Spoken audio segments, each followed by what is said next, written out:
अध्याय 12। रहूबियाम शकेम को गया, क्योंकि सब इस्राएली उसको राजा बनाने के लिए वहीं गए थे। जब नबात के पुत्र यारोबाम ने ये सुना, जो अब तक मिस्र में ही था, क्योंकि यारोबाम सुलेमान राजा के डर के मारे भागकर मिस्र में रहता था, अतः लोगों ने उसको बुलवा भेजा। तब यारोबाम और इस्राएल की समस्त सभा रहूबियाम के पास जाकर यों कहने लगी, तेरे पिता ने तो हम लोगों पर भारी जुआ डाल रखा था, इसलिए अब तू अपने पिता की कठिन सेवा को और उस भारी जुए को जो उसने हम पर डाल रखा है कुछ हल्का कर, तब हम तेरे अधीन रहेंगे। उसने कहा, अभी तो जाओ और 3 दिन के बाद मेरे पास फिर आना। तब वे चले गए। तब राजा रहूबियाम ने उन बूढ़ों से, जो उसके पिता सुलेमान के जीवन भर उसके सामने उपस्थित रहा करते थे, सम्मति ली। इस प्रजा को कैसा उत्तर देना उचित है, इसमें तुम क्या सम्मति देते हो? उन्होंने उसको ये उत्तर दिया, यदि तू अभी प्रजा के लोगों का दास बनकर उनके अधीन हो और उनसे मधुर बातें कहे, तो वे सदैव तेरे अधीन बने रहेंगे। रहूबियाम ने उस सम्मति को छोड़ दिया जो बूढ़ों ने उसको दी थी, और उन जवानों से सम्मति ली जो उसके संग बड़े हुए थे और उसके सम्मुख उपस्थित रहा करते थे।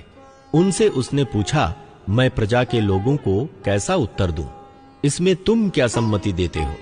उन्होंने तो मुझसे कहा है, जो जुआ तेरे पिता ने हम पर डाल रखा है उसे तू हल्का कर।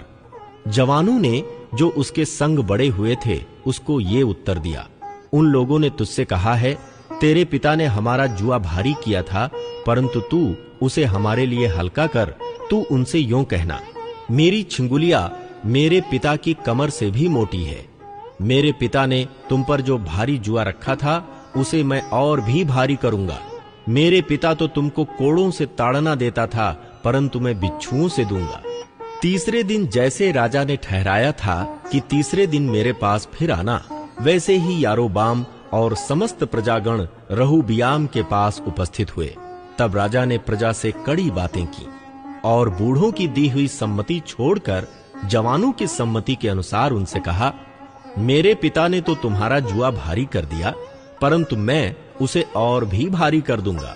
मेरे पिता ने तो कोड़ों से तुमको ताड़ना दी, परंतु मैं तुमको बिच्छुओं से ताड़ना दूंगा। इस प्रकार राजा ने प्रजा की बात नहीं मानी।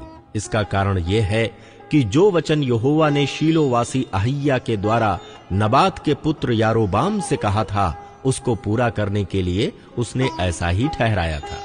जब समस्त इस्राएल ने देखा कि राजा हमारी नहीं सुनता, तब वे बोले, दाऊद के साथ हमारा क्या अंश? हमारा तो इशै के पुत्र में कोई भाग नहीं। हे इस्राएल, अपने अपने डेरे को चले जाओ। अब हे दाऊद, अपने ही घराने की चिंता कर। अतः इस्राएल अपने अपने डेरे को चले गए।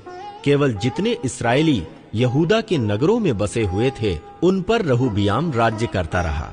तब राजा रहूबियाम ने अदोराम को, जो सब बेगारों पर अधिकारी था, भेज दिया, और सब इस्राएलियों ने उस पर पथराव किया और वो मर गया। तब रहूबियाम फुर्ती से अपने रथ पर चढ़कर यरूशलेम को भाग गया।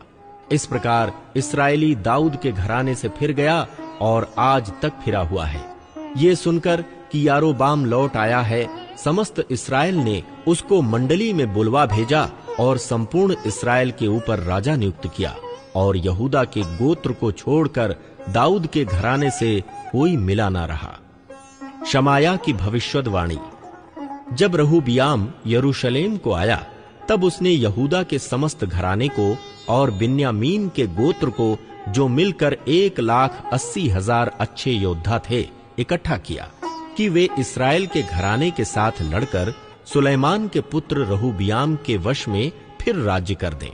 तब परमेश्वर का ये वचन परमेश्वर के जन शमाया के पास पहुंचा, यहूदा के राजा सुलेमान के पुत्र रहूबियाम से और यहूदा और बिन्यामीन के सब घराने से और सब लोगों से कह, यहोवा यों कहता है कि अपने भाई इस्राएलियों पर चढ़ाई करके युद्ध ना करो। तुम अपने अपने घर लौट जाओ, क्योंकि ये बात मेरी ही ओर से हुई है। यहोवा का ये वचन मानकर उन्होंने उसके अनुसार लौट जाने को अपना अपना मार्ग लिया। यारोबाम का मूर्ति पूजा चलाना। तब यारोबाम एप्रैम के पहाड़ी देश के शकेम नगर को दृढ़ करके उसमें रहने लगा। फिर वहां से निकलकर पनूएल को भी दृढ़ किया। तब यारोबाम सोचने लगा, अब राज्य दाऊद के घराने का हो जाएगा। यदि प्रजा के लोग यरूशलेम में बलि करने को जाएं, तो उनका मन अपने स्वामी यहूदा के राजा रहूबियाम की ओर फिरेगा और वे मुझे घात करके यहूदा के राजा रहूबियाम के हो जाएंगे। अतः राजा ने सम्मति लेकर सोने के 2 बछड़े बनाए और लोगों से कहा, यरूशलेम को जाना तुम्हारी शक्ति से बाहर है। इसलिए हे इस्राएल, अपने देवताओं को देखो जो तुम्हें मिस्र देश से निकाल लाए हैं। उसने एक बछड़े को बेतेल और दूसरे को दान में स्थापित किया, और ये बात पाप का कारण हुई, क्योंकि लोग उसमें से एक के सामने दंडवत करने को दान तक जाने लगे।